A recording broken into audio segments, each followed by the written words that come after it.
those Snapchat filters, you know? Snapchat filter. I don't want a Snapchat filter. Some flowers in her hair or something. Flowers in my hair. I don't do flowers in my hair. I'm not a flower in my hair, girl. Could you I don't know what I am though. What am I? I'm trying to figure it out. I know.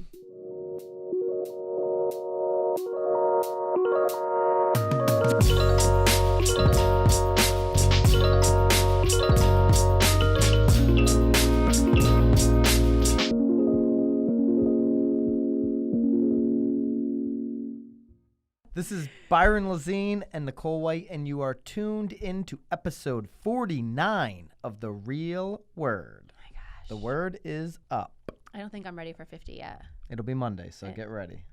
1 week from today.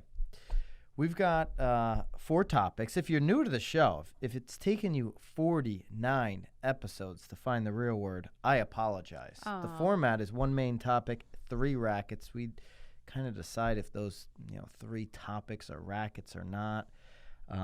So let's just jump into it. I feel like I need to sneeze. All right, we'll do it. Just get it out of the way. Just do it over there, not in the mic. Topic number 1 today, or the main topic. Our main topic. Will NAR ask its members, ask potentially you, to back its VC fund that it could potentially start in the future? This seems like more of a idea right now than something they're actually going to implement. Well, it sounds like, so right now, NAR's in Boston doing their annual we're not there. riff-raff. And it sounds like this article is really coming out because it's in response to another agent, a Connecticut agent that is there, was asking, because it sounds like NAR was up there talking about their Second Century Ventures, which I think they own or invest in. I think it was 50. They were the ones that backed DocuSign. Yes, yeah. So NAR sort of invested in 50 real estate related companies. Bunch of and DocuSign just happened to be one of them, which they made money off of. So an agent there happened to ask, hey, like, what if you raise money from us agents? And it sounds like maybe that agent kind of, well, they didn't know, but it sounds like that is in the works. They sparked something that maybe they had been talking about internally, and then it became topic of discussion. Yes. We know, and if you've been following the show, if you're not new to the show, you know that we've talked about it a lot, that there are billions and billions of dollars flowing into real estate from VC-backed firms, right? Like Compass is a great example of a brokerage that came literally out of nowhere off of VC-backed money. Yeah, there was a lot of heat on that because was it oil money? Was it people? Was it dirty money? Yeah, they're just dirty people? Either way, there's a lot of VC money coming into the industry, and so NAR's saying, hey, should we now not take from dues? This isn't what we're talking about. We're not talking about the dues, but starting our own VC fund, and maybe out of our 1.3 million members, maybe in the article says maybe 500,000 would want to invest in this VC fund, and then they would have the upside of, say, a DocuSign taking off. They would have direct upside instead of NAR getting the upside. That individual that invested, like any other individual investing into a VC fund, would get the upside, and it would be nice for the retirement. So what do I think about this? Yeah, would you do it? I think that, would I do it? I would have to know who's selecting the groceries. Right. That's a classic Bill Parcells line. He's like, okay, well, if you want me to cook the meal, then I better have a chance to select the groceries. I want to know who's selecting the groceries, who's cooking the meal, right? So would I just dump my money into NAR making decisions? Probably not. I mean, I'm forced to do it here as a member. Yeah. But I would probably, in a scenario like this, I'd probably, if I had money to just dump into a VC fund, I'd probably call somebody like Tom Ferry and say, hey, Tom, what are you investing in? Can I piggyback? That's what I would do. Okay. Now, does it make sense maybe for a lot of people? Maybe if I'd love to see out of the already boast part ownership of 50 real estate related companies, which you referenced. I'd love to see the track record of those 50 companies before I decide, and I'm certain the NAR members would want to do the same. It's interesting because they're obviously only talking about the one that they made a bunch of money off of. DocuSign always comes up. It is sort of interesting to see which other ones they have invested in. What I like about this a lot is that NAR appears to be open to try to add more value in the sense of people's retirements and realizing that the game's changing here, and agents are going to need. They've been watching the real word. They've been watching the real word. Agents need other sources of income to have longevity in this business. This could be one scenario where an agent could have another source of income. Right. I think, and there was an article. There's an article right here on Inman today. Don't count on NAR to solve your healthcare woes.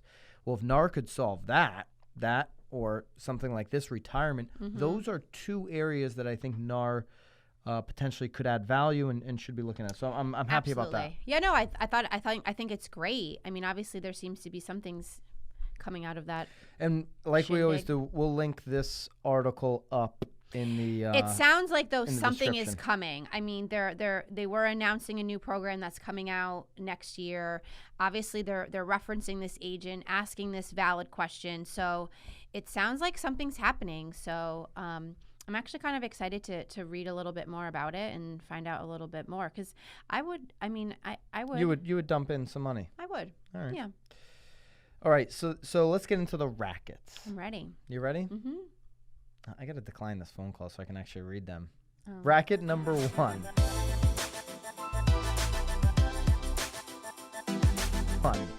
Should your real estate brokerage build a VR showroom?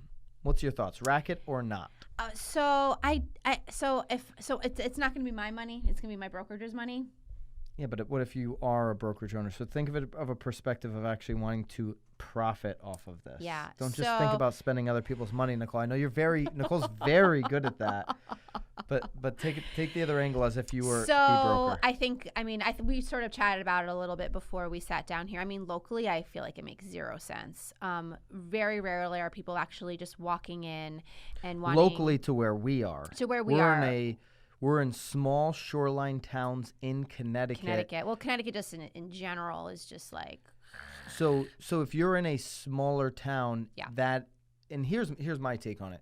If you're not dealing with new development, you shouldn't even consider this. Right. Because if you think about this, how hard is it to get people to come to your office now? They want to go see the product most of the time. They just want to go see the house. Like getting somebody in for a buyer consult into your office is like pulling teeth. So if you're going to say to somebody, hey, drive a half hour to my office, to my VR showroom where we're going to see a resale, not something that is new construction that hasn't been built yet. Makes zero sense. Like you're going to see something that I could just go see the real thing. Right. If I got to drive a half hour to go see the real thing or a half hour to your office as a buyer, let me just go see the real thing. Right. Yeah. But again, I mean, I do think it makes sense, like, again, I was referencing like Miami or Florida where there's, high rises that aren't built yet. And they actually then get to, sort of elevate themselves to that floor to then see their views from that level, or what the condo will look like once they get into it. And that makes sense because you're talking about like potentially like 10, 15 floors. So almost maybe 400 or 500 units. I mean, that makes sense. You can take somebody, and we do new development here. Yeah. We have the biggest new development on our part of the shoreline in Connecticut. You can bring somebody up to the 4th floor of the next building all day long, right? And we do that so that they can see the views in real time. Yeah. But they don't see a finished unit when they're up there. No. There's no finished unit. So you're trying to tell them, hey, the kitchen will be here, this will be there, and all this kind of stuff. And there's certainly other units that are finished out in the other building. Mm-hmm. But it's not the same as being in a VR showroom that is showing exactly where your kitchen is and the views. Right. So for new development, new construction, I love it because bringing them up in Miami to floor 20 is one feel, but actually having the whole thing finished around you is a different feel for buyers. I do think you need the population though too, because if we are sort of referencing this subdivision or these condos that we're handling, the problem is that a lot of these buyers though aren't even local.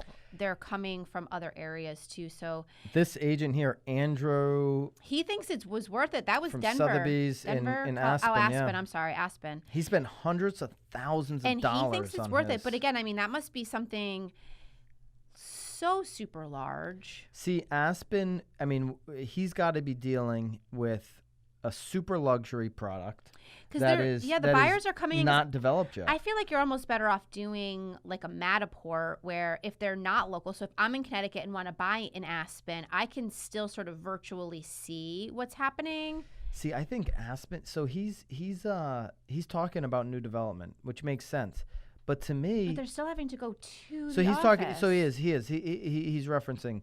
Yeah. There are in Aspen, super luxury market. We know this. People are not living in Aspen and then just buying a house. I mean, Right. there's some of that, but people are flying into town for the day. So that's where it makes sense. Hey, come to my office. Yeah. I've got a VR showroom. Well, you're We're the gonna biggest when spend it comes 3 to making hours. appointments. I mean, your job is you just make appointments, book appointments. That's a booking appointment. That's booking an Fly appointment. in. Fly Come in. on. Come to my office. We're gonna spend 3 hours in my VR showroom. You're gonna get to see everything on the marketplace. You know, it would be really fun though. You're You're gonna like have Disney. lunch. You could start like charging tickets for like the ride. 100%. Yeah. So I Maybe think it is worth it. If it's super luxury marketplace, it's worth it, and you're dealing with new development. If you're talking about the everyday American town that's dealing with resale properties, this is a complete racket. Complete racket.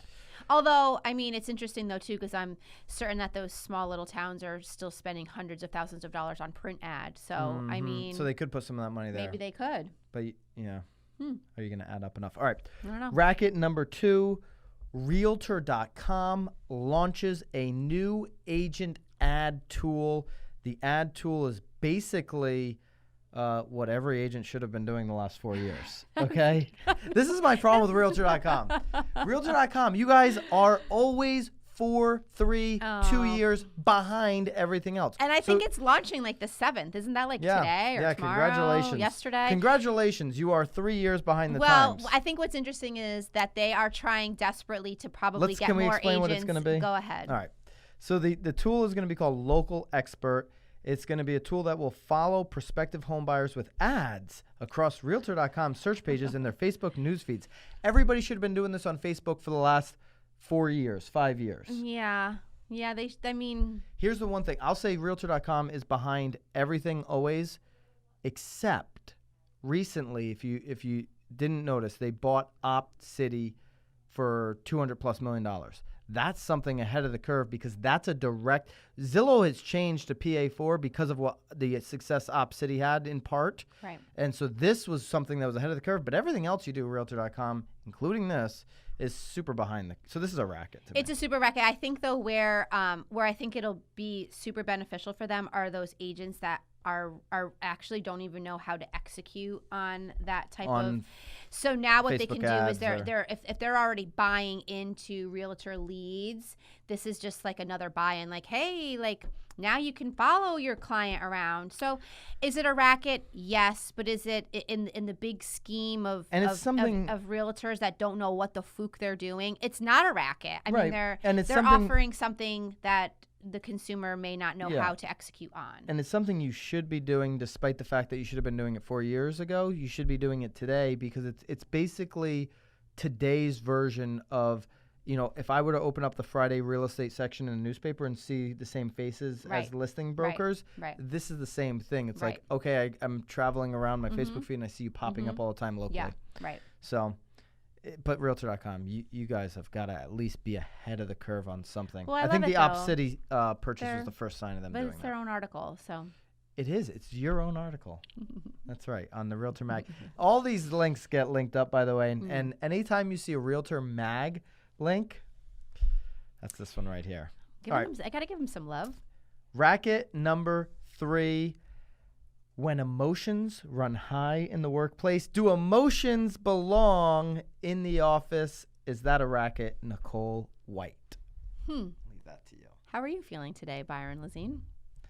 Feeling great. Here's what I will say. Today didn't really work out for me in the sense that, well, I will say, this is what I'll say. Say it. I did not do a great job being super focused during my morning routine. I woke up, went to the gym, did my 5 a.m. call. I went to the gym. I didn't work out extremely hard in the gym. I was a little distracted. I was on my phone a lot. And I'll say that had an impact on me personally today, being in a little bit of a sour mood. Well, you're just sort of off. Today. I'm a little sour today. You're a little off today. Like you're like as soon as this is over, you're like running. No, I'm not running. But I will say that your emotions can certainly in the workplace be controlled if your morning routine and if your life at home and if you personally are in control. Right. So they have a little graph at the end of this article about like crying at work. 45% of workers admit to crying at work. I don't know that I've ever. Well, let's just say, do you think crying? I'm a crier. Okay. But it's really like usually in my car or like at home. But it's just like it. That's when it just like boils. But like do you think it's acceptable to cry at work?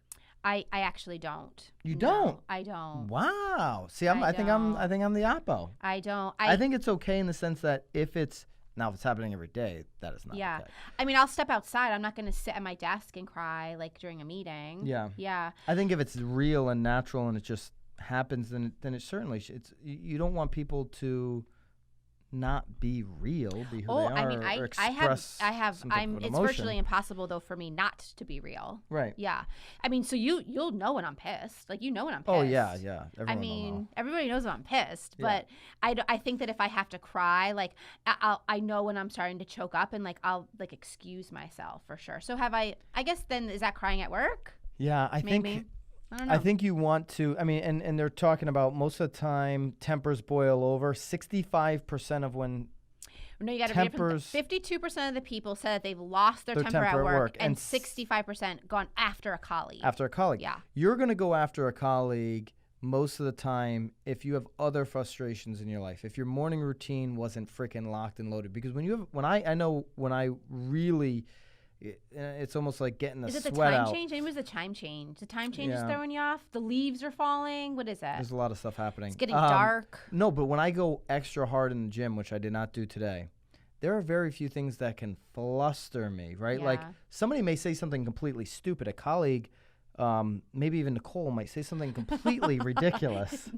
Which is, that's not abnormal. So. And I'm going to be able to absorb that as okay. And then react in a much more positive way than if I'm gonna let that, boil my temper. Or yeah. Is that how you do that? I don't know. Your temper gets boiled. My tempers get boiled. I don't know. Right? Like you've got to be in control coming in, and if you're more prepared than your colleagues, their emotions and all this kind of stuff aren't for gonna. Sure. Yeah. I mean, and I do agree. I mean, I think that I think it really boils down to, if it's not your morning routine, I think it's just your foundation. Mm-hmm. You know, like what happened that morning, what happened with like your family or your children, or I mean, maybe what's really hard too is you can, a simple email at 6:30 in the morning can sort of derail my morning, which inevitably derails my day for sure, because then you're just constantly trying to catch back up. So. Yeah, I've got to get better personally at the end of the day, preparing for the next day. I'm really, passionate about my morning routine. If you guys don't know, 5 a.m. call, all this kind of stuff. But the end of the night can be just as important as that morning routine, setting it up so that so I think people can get a little tooty in the office and this is probably what happened to me today. There are so many things going on. And then there's so many things coming at you from every single direction, especially on a Monday morning. Like most people take the weekends off and then they take a dump on your face on Monday because they took the weekend off. Yeah, right directly on your face. Imagine that. I mean, and then when you have 3 or 4 people doing that to you, it gets pretty messy, right? It's a lot of shit to clean up. It's a lot of shit to clean up. People do that on Monday mornings. If you're super prepared your night before, you're going to be able to handle that a little bit better. Right. So. Yeah. But emotions in the workplace, is it a racket? I think too much emotions can be a racket because you should be, as Billy Belichick would say up there in Patriot Land, you should be doing your job. I do think, though, that to counteract it, though, I think that sometimes emotions are good, too, because you can at least get to the root of the problem, figure out what it is, nip it in the bud, and then proceed on. Nip it in the butt. Don't we do that? Is it the butt? It's the bud. The bud? Here in the real word, it's the butt. Oh, so it's the butt. So we're shitting on our faces and nipping it in the butt. No, awesome. This is a great day. I love episode 49. All right. All right, guys. Really appreciate it. Next week's episode 50. If you got anything for episode 50 that you really want us to talk about, please. Silver, gold? Gold is 50 gold? I think 50 silver. Dude, we could 50 cent. We could wear all gold. I feel like it's going to be something. Something's going to happen. Something will happen. If you have anything that you want us to cover in episode 50, please drop it in the comments. We've appreciated everybody following along the show and appreciate all your support. And we'll see you guys next week. See ya. Keep it real. Bye.